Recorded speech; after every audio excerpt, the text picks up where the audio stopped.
अरे गजब। अरे पैसेंजरों, ये ढोलक मास्टर के मौसिया जी। अच्छा, ए इधर आइए।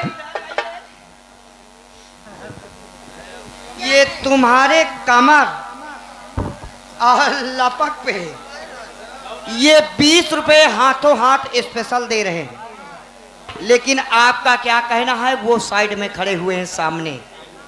बिल्कुल पूरे 20 रुपए। हेलो। हाँ, कहना क्या है? हेलो उस्ताद जी। कहो। हाँ मैडम जी। हाँ मेरे राजा। राजा ने